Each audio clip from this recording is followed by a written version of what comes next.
कि आप में सचमुच में प्यास जगी है या नहीं। यदि आपके मन में धर्म सुनना सीखने की भावना नहीं होती तो आप 5 लाख रुपए देने के लिए आनाकानी करते हैं। आपने तुरंत 1 मिनट के अंदर 5 लाख रुपए सामने धर दिए। हम संतों को पैसे की कोई आवश्यकता नहीं, सिर्फ आपके धर्म समझने के भावों को ही मैंने कहा था और मैं समझ गया कि सचमुच में आपको प्यास लगी है।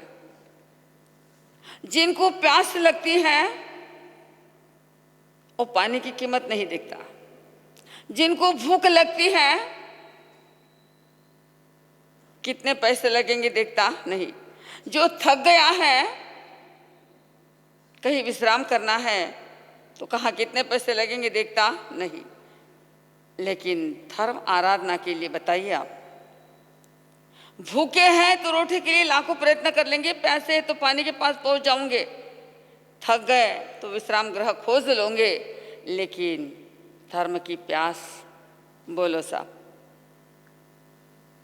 बीड़ वालों से मैं पूछना चाहूँगी, क्योंकि अभी मैं बीड़ शहर में हूँ, मेरे बीड़ वाले भक्तों को पूछना चाहूँगी कि सचमुच में आपको धर्म की प्यास लगी है क्या?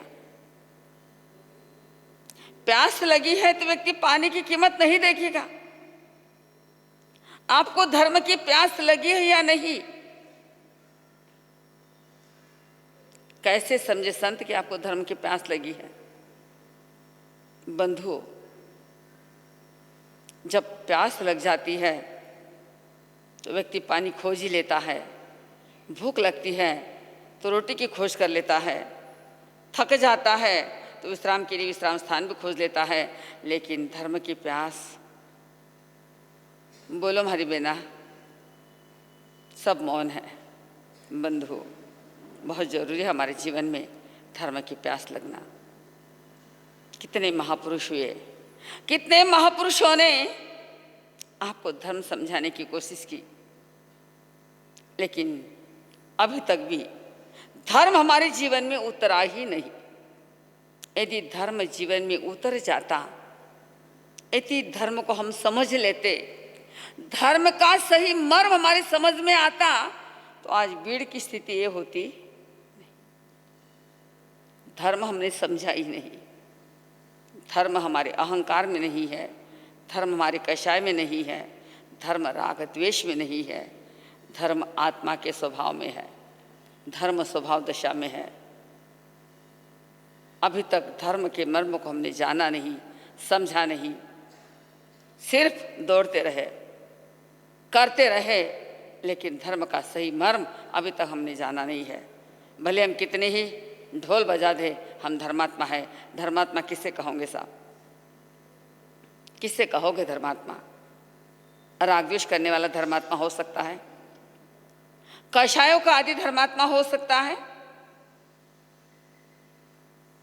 इन राग द्वेष कषाय को जब तक आप जीतोगे नहीं, तब तक आप धर्म के सन्मुख नहीं हो सकते, धर्म को प्राप्त नहीं कर सकते। आज हमारे हृदय सम्राट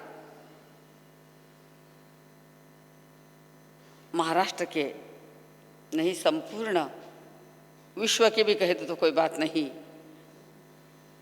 चहेते परम पूज्य आचार्य आनंद ऋषि जी महाराज साहब का जन्मदिन है। जन्मदिन तो हम मना लेंगे, गुणगान कर लेंगे, भजन भी कर लेंगे, लेकिन जन्मदिन मनाना वास्तव में सार्थक कब होगा? एक आचार्य भगवान को मानना और एक उनके ऑर्डर को फॉलो करना, बोलो साहब। एक आचार्य भगवान को मानना, एक उनके ऑर्डर को, उनकी आज्ञा को मानना।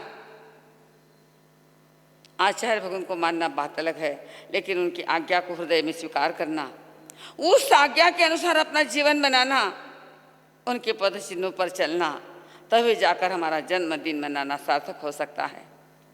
आचार्य भगवान का जीवन कैसा था बंधु? माता हुलसा के संस्कार, पिता देवीचंद जी के लाडले, माँ हुलसा ने बचपन में ही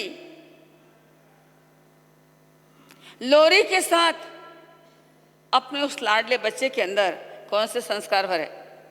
हमारी बहनें लोरियां बहुत सुंदर गाती है। एक आधी लोरी सुनाओ के थे। सो जा रे बाबू एक घड़ी थने जिमाई दू सिरापुड़ी में घी गण और बाबू रो पर जी किरो। हाँ, ये ऐसी लोरी आती है आपको। बाबू रे बाबू तो बारह मते जाई बारला लोग थारी अभी जन्मा है साहब, अभी तो जन्मा है।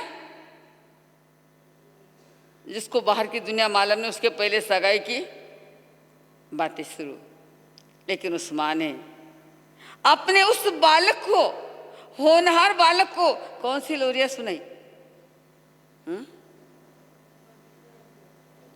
तू सो जा रे राजकुमार रे गाँव थने हालरियो। तू सो जा रे हीरदारा रे गाँव थने हालरियो। माँ तारो दूध दुहावे तू, माँ तारो दूध दुहावे तू। तू मती रे ल जाय जे मारो दूध गाँव थने हालरियो। तू मती रे ल जाय जे मारो दूध गाँव थने हालरियो। क्या कहती एक माँ, मेरे दूध को मत ले जाना, मेरे दूध का रंग सफ़ेद है, उसको कलंक के काले में मत लगाना। सुंदर लोरियों के साथ, सुंदर संस्कारों के साथ बालक बढ़ने लगा। चेहरा गोल था, कद ठिंगना था। लाड से सभी उनको क्या कहते थे, गोटी राम। गोटी के जैसे गोल था चेहरा, एकदम लुभावना सुहावना। सिर्फ घर पे ही नहीं पूरे गांव में सभी के प्रिय। बचपन से ही भजन मंडली में जाना, भजन गाना, सत्संगत करना, ये संस्कार। उम्र के 7 वर्ष में माँ हुलसा ने अपने बच्चे को क्या सिखाया। उम्र की 7 वर्ष की उम्र थी। इतनी नन्ही सी उम्र में माँ हुलसा ने बच्चे को प्रतिक्रमण कंठस्थ करवा दिया। सामायिक करना, प्रतिक्रमण करना, सारी धार्मिक क्रियाएं सिखाई। साथ ही साथ बालक आनंद, भजन मंडली में जाना, भजन करना उनका अपना शौक था। आवाज़ बड़ी मधुर थी, गायन बड़ा मधुर था। बच्चा बड़ा होने लगा। एक समय माँ पुनः साध्वी जी के दर्शन के लिए गई, साथ में बच्चा भी था। साध्वी जी के दर्शन किए, उनकी वाणी सुनी और कुछ समय सेवा करने के बाद मांगलिक लेके अपने गांव की तरफ रवाना हुए। पहले ज़माने में घोड़ा गाड़ी चलती जिसको टांगा कहते थे। ये ऑटो रिक्शा वाला ज़माना नहीं था, वो सादी रिक्शा भी नहीं थी। ज़्यादा करके घोड़ा गाड़ी टांगा ही रहता था। उस टांगे में दोनों बैठे हैं और निकले हैं।